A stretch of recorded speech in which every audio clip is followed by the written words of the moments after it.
Welcome to the Generation Podcast, an audio resource dedicated to a generation of young people who are committed to total surrender to God and total dependence on His power to reach the world with the gospel of Christ. This podcast is designed to strengthen and encourage through a series of Bible-based practical talks. Within this unstable world, we often look to our human resources to give us stability and hope. In today's podcast, however, Bobby Bosler turns us to Psalm 33 as the psalmist challenges us to hope in His mercy. Welcome to the Generation Podcast. I'm Bobby Bosler, and I'm speaking to you today from Menominee Falls, Wisconsin, where I and my family have been for a few weeks here. I think many of you were able to join us for the Generation Youth Night, and I wanted to thank you for joining us for that. I shared some statistics in the intro to the last podcast. And by the way, I did also want to mention that we do have the recording of the Generation Youth Night as well as several other videos on our YouTube channel, so make sure you head on over to check that out. Also, I do want to say our TG Talks have been on hold temporarily. I won't go into the details, but if you think of it, pray for the Bosler household. We've had a little bit of a challenging week here this week with some issues in our trailer, and has definitely dominated our attention. But I'm looking forward to this weekend. For those of you that are not aware, Falls Baptist Church has put out really a call to prayer.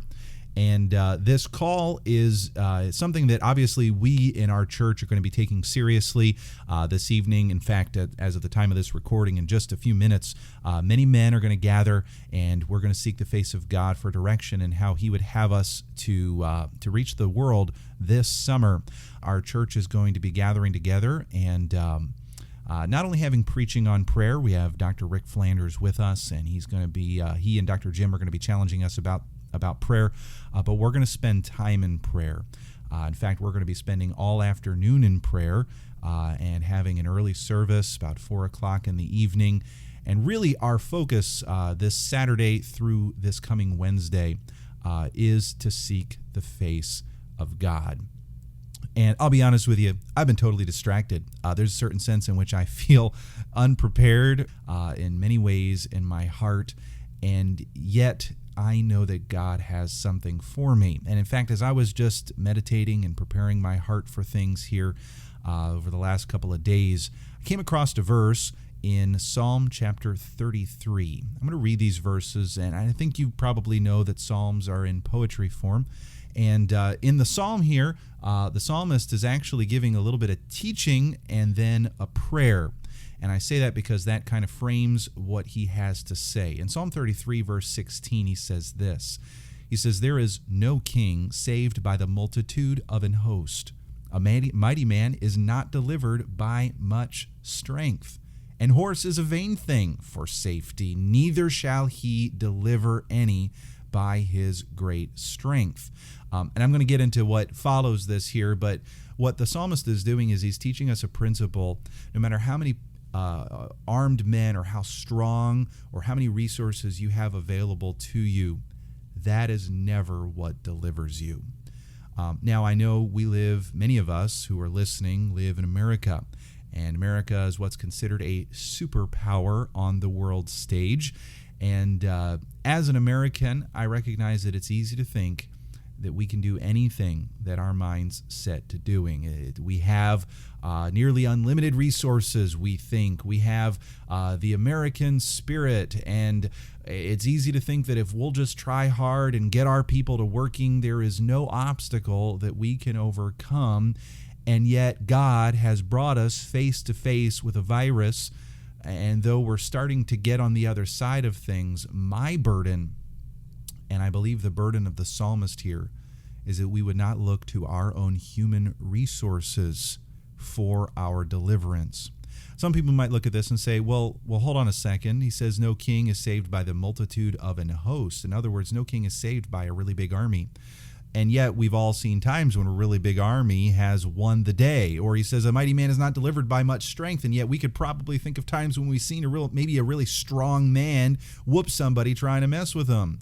He says an horse is a vain thing for safety. And yet, especially at this time, horses would have been actually a really big deal for safety. You could outrun your enemy and a number of things. He says, neither shall he deliver any by his great strength.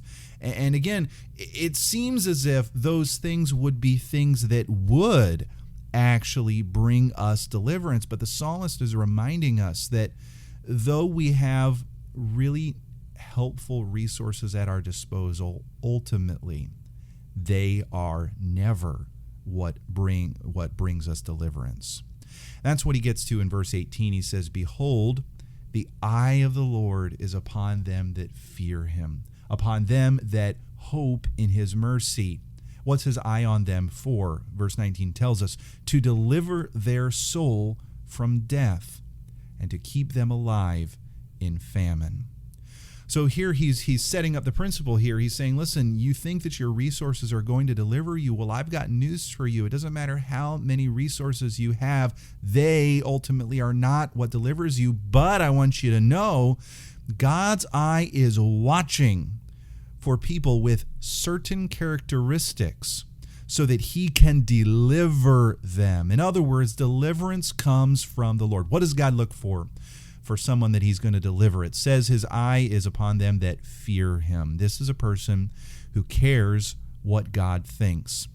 This is a person who's very aware of what God says and wants to please God. This fear is not just a reverence and a respectful attitude. It's an attitude that takes God's will into consideration. We can say this is a person that is totally surrendered to God. And it also says that the eye of the Lord is also upon them that hope in his mercy. You've probably heard before the Bible word for hope is confident expectation of something in the future. That's the idea as a noun, but as a verb, it's to confidently expect something in the future. Or you could also paraphrase it, it's to trust or to rely on God with confidence to do something for you. So these people, they're not only are they totally surrendered to God, it's very appropriate to say they're hoping, they're depending upon him for him to give them what they don't deserve or to not give them what they deserve. And so our human resources in this time of coronavirus or whatever the challenge is that you're facing, they are not the answer. Being totally surrendered to God and totally dependent on his mercy is the answer. When someone fears him and hopes in his mercy, it says God, his eye is towards them to deliver their soul from death and to keep them alive in famine. In other words, God wants to deliver you from whatever it is that you're facing. I recognize that maybe a lot of us are in a difficult state right now. Maybe you're trying to plan for the future and you're not sure how to plan. Believe me, I understand that. But if you will surrender to God and hope in his mercy, God can deliver you from whatever the uncertainty is that you're facing. Now in verse 20 and 21, the psalmist gives his response to these facts, the fact that our human resources aren't the end game and God is looking for those that are surrendered to him and dependent upon him to deliver them. He says, our soul waiteth for the Lord. He is our help and our shield. For our heart shall rejoice in him because we've trusted in his holy name. And he says, here's our heart's response. We are not looking to the government or to our horses or to our armies to deliver us, or can I say to our doctors or whatever it might be. He is the one who can help us. He is the one who can shield us from harm. We will choose, instead of getting all worked up and anxious about whether our resources are going to work, we're going to rejoice in him because we've trusted in his holy name. Did you know, young person, you can rejoice in this time of trial because you've trusted in his holy name? You say, how can I rejoice? I don't feel like rejoicing. You can rejoice because God is faithful. God loves you. And if you will surrender to him and depend upon him, he will take care of his servants. The last verse of the chapter here, verse 22, is a prayer. It's a short prayer note, but it simply says, let thy mercy, O Lord, be upon us, according as we hope in thee. And the prayer is simply, O God, please show us your favor. O God, show us your divine, faithful love as we depend upon you, as we count upon you to deliver us in the future. That kind of sounds like the generation. I don't know about you, but young people, I really just want to be an encouragement to you. The answer is not figuring out the answer.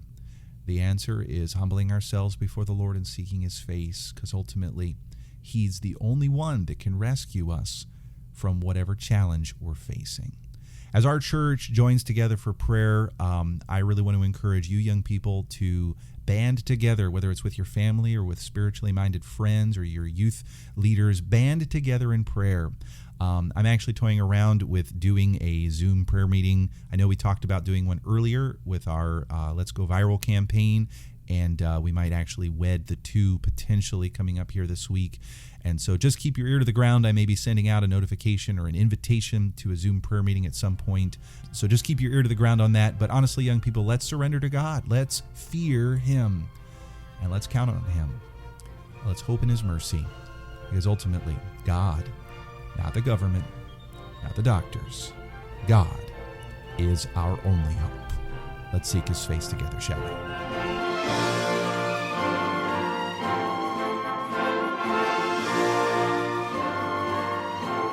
Thanks for joining us for this episode of the Generation podcast. For more faith-inspiring resources and information about joining The Generation, please visit thegeneration.org. That's THEE generation.org.